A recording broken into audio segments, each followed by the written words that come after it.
This situation, however, is just a little bit out of my control. I would say I did all I could, but I'm so sorry if you can hear that. So I wanted to film. Right now it's almost 1 a.m, but I wanted to film at like 10:30 because now I'm getting sleepy and I have some appointments tomorrow, which I wanted to get enough sleep for, but I guess not. That's completely fine. But I went to go film and I heard these people outside and they just wouldn't stop. So I stopped filming.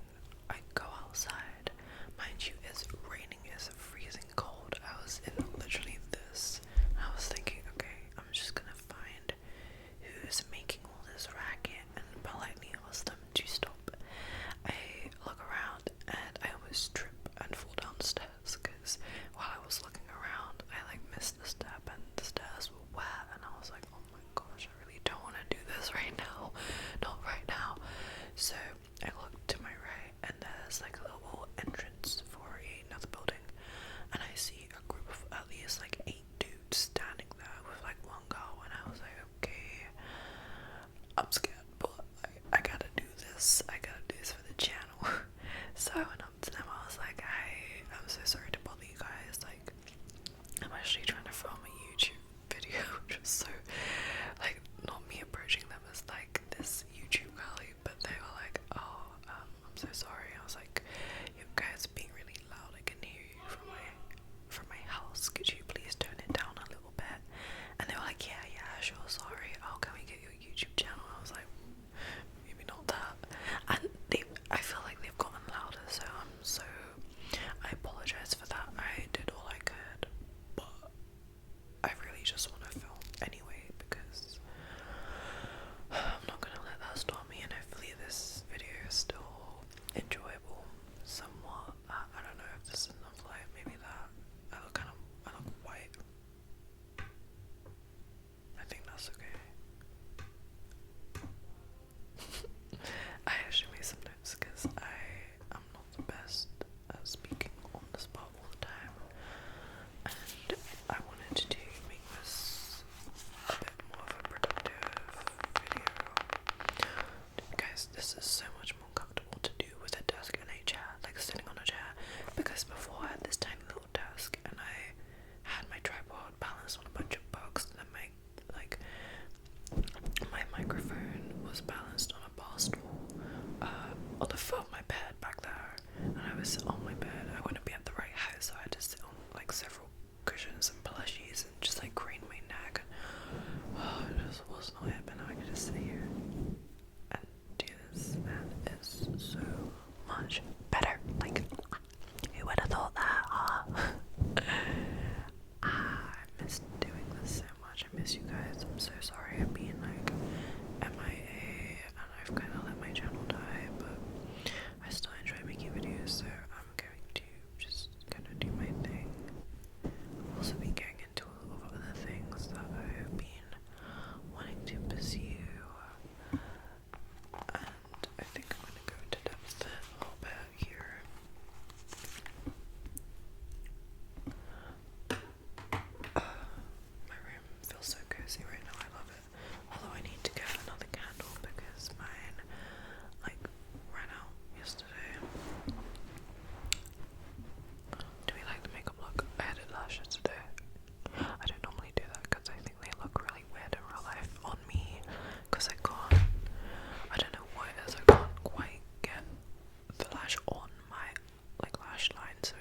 just gonna let this let my head out a little bit.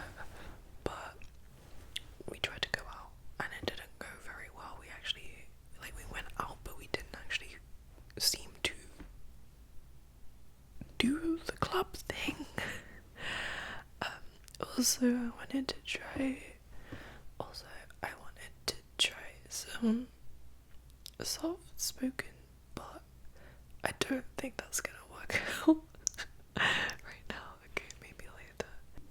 So yeah, it also didn't help that I decided to go right after work, so I was already tired and my makeup was like greasy. I had been for a day.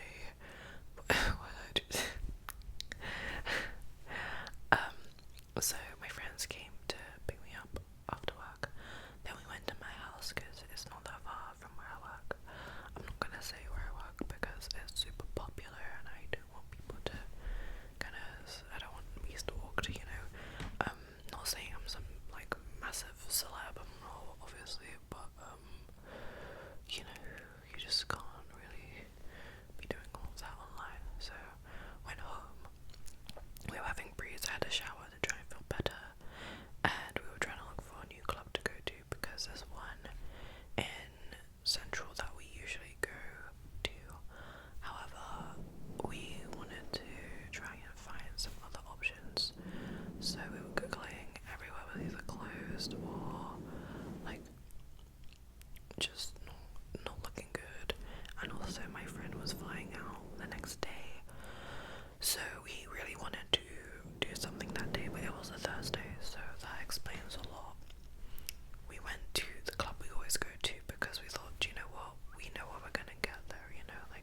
dancers came on, no one was really like hyping them up or going, whoa, yeah, or like looking at them really. And it's not like stripping, it's not a strip club, it was like just cute girls, like dressed cute, like just vibing with the music.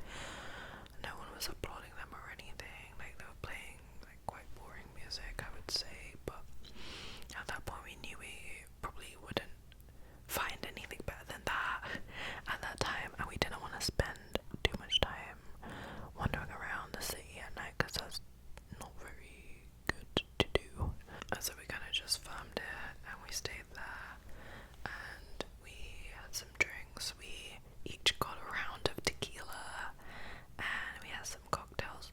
Did we have we had like a cocktail each, I think, as well, and we were trying to vibe out, and then all of a sudden these two really sweet French girls grabbed us and just started dancing with us, and we were literally the most hyped people there. I'm telling you, like barely anyone else was dancing. There were two other girls dancing in the corner, but we were like, they were throwing it back on us. It was just like, I love girlhood so much. Like they saved the night for real. They made it so much fun. Otherwise we would have just sat there and cried probably. So that was the failed clubbing experience.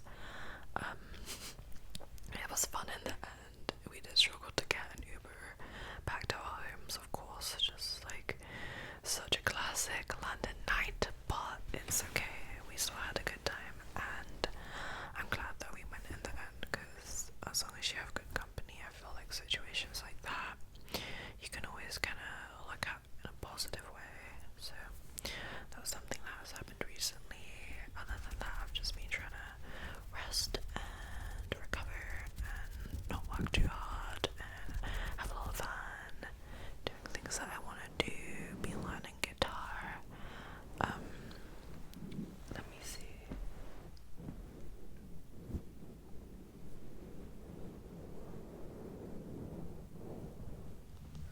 Oh yeah, I bought some new furniture, as I mentioned earlier. I'm getting so hungry for some reason, I don't know why. I had like noodles that I cooked. They were so good, but I just get so hungry at night. I don't know what it is. I don't know how I'm not like obese, because I just eat, man. But yeah, I've been needing a desk and a chair since I upgraded my apartment size. I've been needing like more stuff because I was really limited with my space before, and now I can kind of just embrace this as an actual room, if that makes sense, rather than just trying to cramp everything in. Have a really tiny desk, like not really buy a chair because it couldn't really fit before.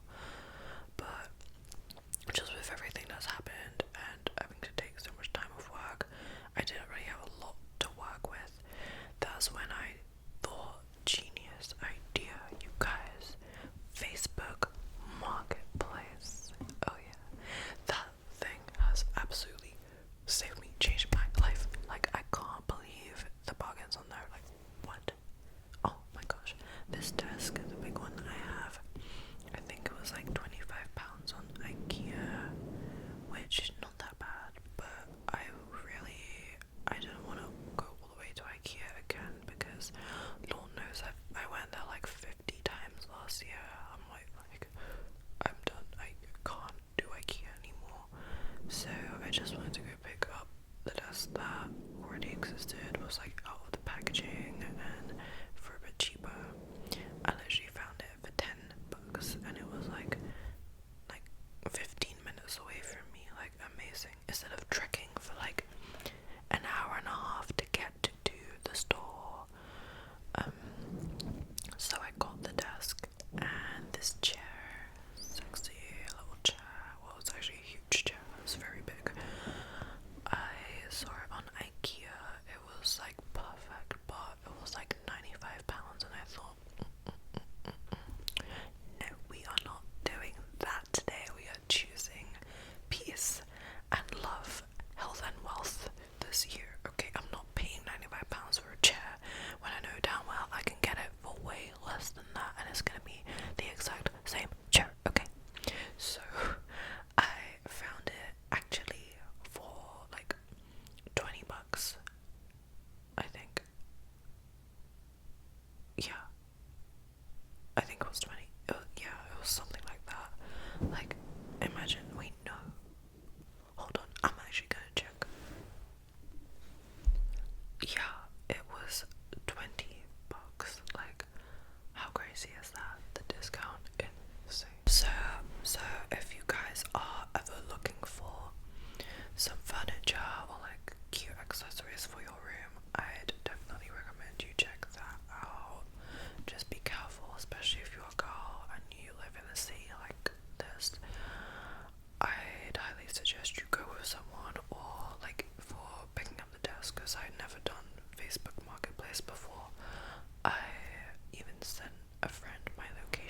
because I was scared and she was scared for me, so we did that just so I would be safe and like have someone to like know where I am, you know. Another thing that I've been doing is working on my portfolio. In case you guys didn't know, and for those of you who don't, I'm also a graphic designer, so I've just been working on getting my portfolio up to where I want it to be. But I've recently learned something that really changed my life and changed my approach to my portfolio and just anything to do with that, which is done is better than perfect. Okay, now I need you to write this down. I need you to like remember this because it worked so well for me. I'm a Virgo, which means I'm such a perfectionist. But I realized that my striving for perfection was hindering overall productivity in the first place. Like I would be too scared to start a task, or I'd put it off knowing when I'd have more time to do it so I could do it perfectly. Perfect doesn't exist, and is striving for something that's unattainable because there's always going to be room for improvement, or you're going to want to change something, but it's better to just work towards getting something done and do it well rather than have it being like this ultimate goal thing that you can't even imagine in your head, you know. So once I started to stop all of that, like stop trying to be perfect for many different things, I was getting stuff done. Like I get so much more done now, so I would definitely recommend researching that whole conversation and implementing that into your lifestyle if you're anything like me and you want things done perfectly. Because now I worked on my folio for like one night and it's already almost there. I just need to change a few pictures around and that's pretty much it. But I've been working on this down website for like the entirety of last year pretty much, and I was working on it but I wasn't actually doing it, and I didn't realize that until recently, so definitely let that cook because I think it might really help some people who might be watching this. I don't know. Hopefully. What else do we have here?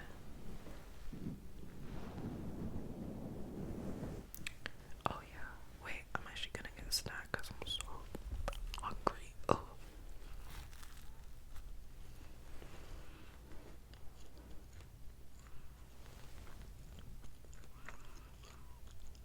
I just got a pan of chocolate and I heated it up in my air fryer, so I'm gonna munch this and I'll be right back. Hey guys, I'm actually feeling so much better now. What was I saying? Oh yes, this is an exciting topic. I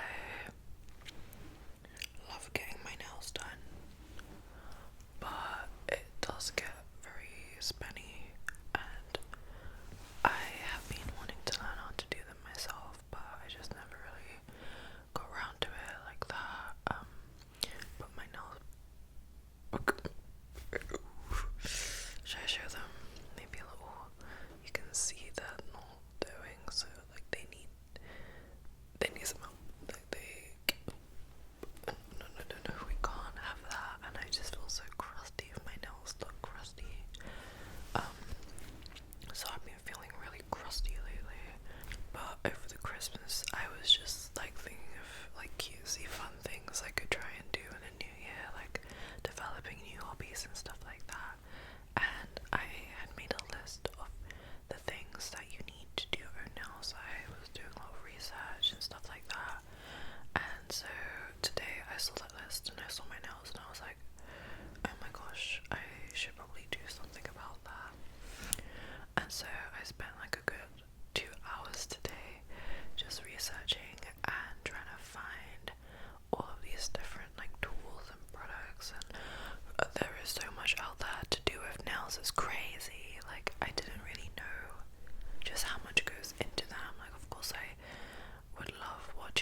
process at the nail salon and just paying attention to all the stuff they were using, so I kind of knew I had something to work from with that. But there's just tons of stuff out there for now. Damn, we really love our little finger, like exposed finger bones. But I ended up getting a whole bunch of stuff, and they're coming this week. Like,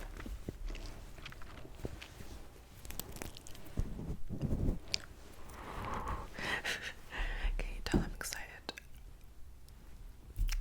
I can't wait. I would do like an ASMR do my nails with me, but it's gonna be my first time ever doing nails, and I don't know what I'm doing, so maybe in the future, but not for the first few times, I don't think. So yeah, I ended up getting a nail like LED UV lamp. What else did I get? I got those like buffing cubes, like the little spongy things, so I can't put these two fingers up at the same time like this, it won't go any further. And then I got some nail files. What else? I got some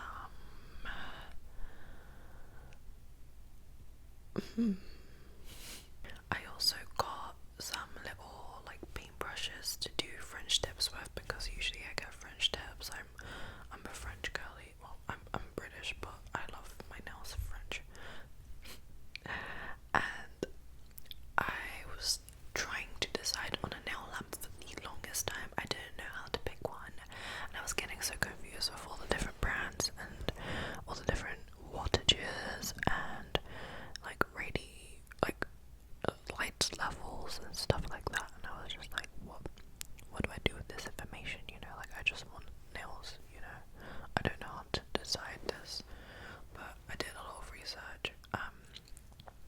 And the internet and the interwebs told me that it's better to use the same brand nail lamp as your like brand of actual like gel paint. So I ended up going with this brand called Miley, not like Miley Cyrus, but like Mylee. It is a British brand, allegedly. I've never seen it in stores, so maybe they just sell online to like salons and stuff, but they looked quite reputable. I got their lamp, and I also got their base coat. I got their non-wipe top coat, and then I got like the French pink shade and the white French tip shade, and I also got some acetone so I could remove the nail gel afterwards. I think that's all I got, but I'm so excited to get all these things in the mail and then finally do my nails. Hopefully I don't, I'm praying, and please pray for me that I don't break a nail by the time they arrive. I'm gonna really have to be careful because I'm so clumsy. I'll just like slam my hand into the wall and all of a sudden like 3 nails break, but they are quite strong unless I'm being super like, I don't know, hyperactive, so I hope that I can make them nice long French tip nails. I love that, and I love making them so that it's like the tip, like the French tip itself, but then it curves like inwards, like that. I don't know what that's called, but I love that look so much. Like, yes. So stay tuned. I might do a little haul of like my nail like gear. I also really want to get those little like desktop wheelie like shelving units to put all my nail stuff. I feel like that'd be so cute, scrumptious. But that's pretty much the only thing I've really bought that was quite expensive recently, and it wasn't even that bad. I thought I'd spend way more considering it's like proper nail supplies, but like I was weighing up either getting my nails done today or just like investing in all the stuff to do them myself.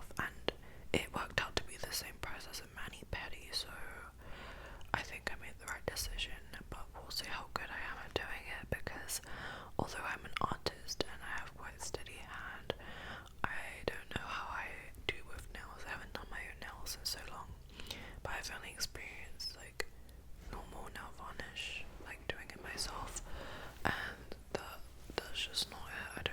I don't know anyone who loves that stuff. If you do, kudos to you. I need to know your secret. Like, how do you do it effortlessly? I remember one time I was in secondary school.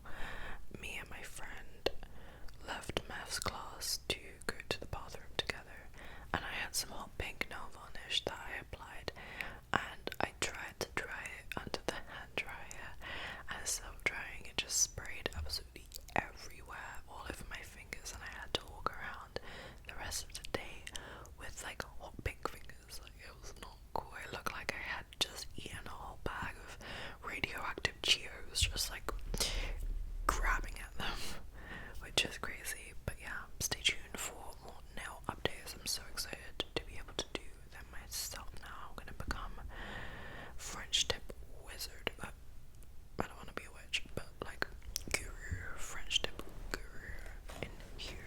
Yeah.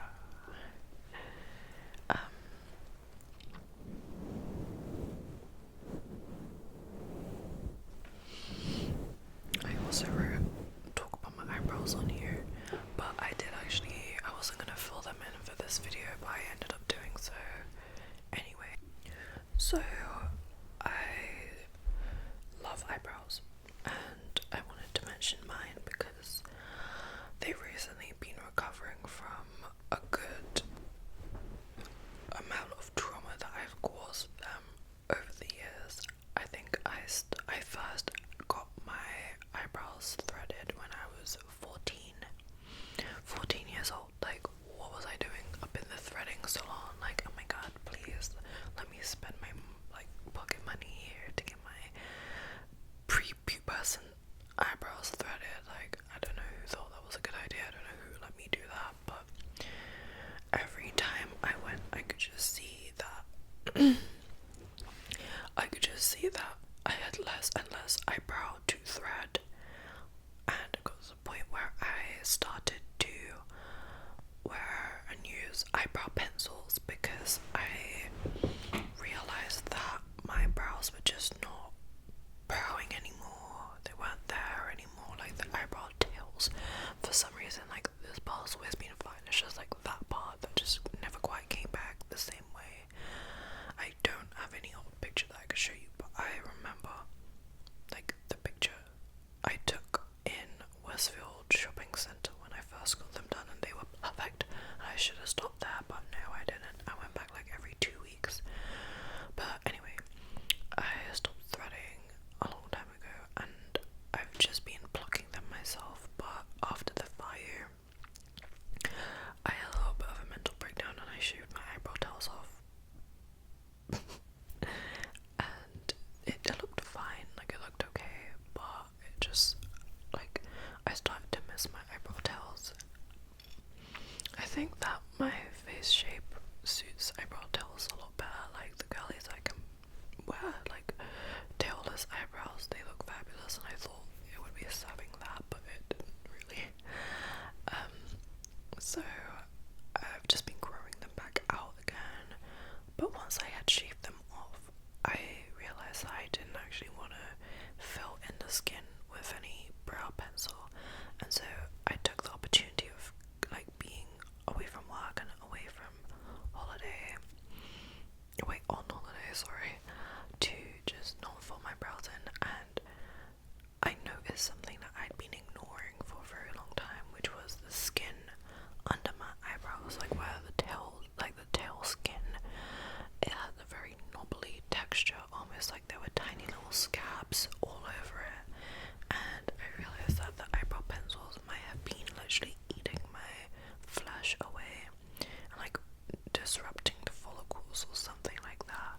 So I've barely been wearing eyebrow pencil, just like in the mornings if I'm feeling fancy while I'm getting ready, but most of the time I just feel so good without it now. And that's a journey that I was on because I've been filling in my brows since like I was 17.